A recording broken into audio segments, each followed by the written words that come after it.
Hello, my name is Andrzejkowski, and for this presentation, I am going to highlight some of the information OSHA and the National Utility Contractors Association have available for trench safety. The National Utility Contractors Association, also known as NUCA, recognizes June as Trench Safety Month, and as supported by OSHA, Trench Safety Stand-Down Week is scheduled for June 14th through the 18th. Both OSHA and the NUCA have numerous resources available on their web pages. Some of the available resources include a trench safety toolbox talk, handouts, checklists, and posters. For example, as shown on the next slide, OSHA has developed a 5 Things training tool to help communicate the key points of trench safety. OSHA's 5 Things You Should Know to Stay Safe in a Trench.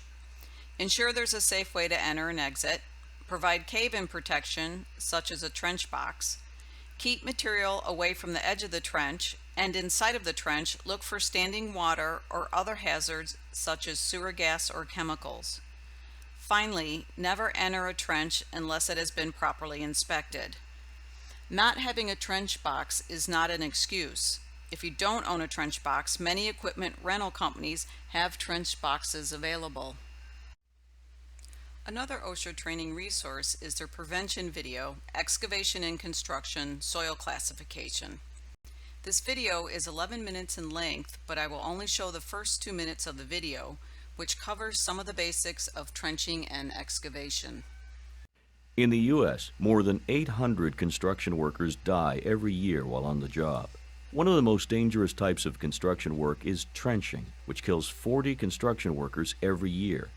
Workers can suffer death or serious injury within minutes of being caught in a trench cave-in. But these deaths can be prevented. The video you're about to see shows one of the steps, classifying soil, that employers must follow so that trenching work can be done safely. This video is not intended to be a complete educational tool. Instead, it is meant as an introduction for people who want to know more. Employers have a responsibility to provide a safe workplace and required protective equipment. You'll learn how having the right information about a construction site can help save lives. Each employee who enters a trench must be protected from cave-ins by a protective system if the excavation is 5 feet or greater in depth, unless it is dug into stable rock. A support system is not required if the trench is less than 5 feet in depth. An examination of the ground by a competent person provides no indication of a potential cave-in. 1 cubic yard of soil can weigh as much as a car, 3,000 pounds, and comes in many varieties. Some types of soil are stable and some are not.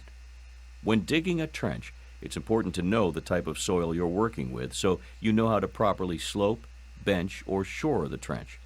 This can help prevent a cave-in. OSHA requires that employers have a competent person to determine the soil type.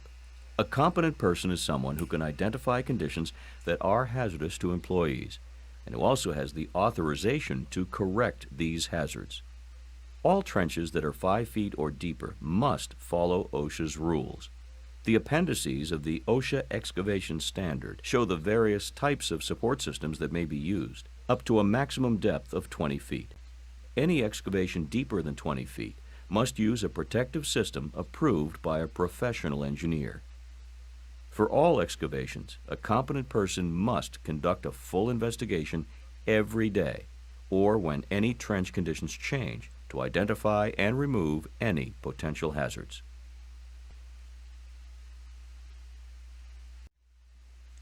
The 2 OSHA resources shown are just 2 of the many available from both OSHA and the NUCA, all of which are free, so there's no reason not to take advantage of them.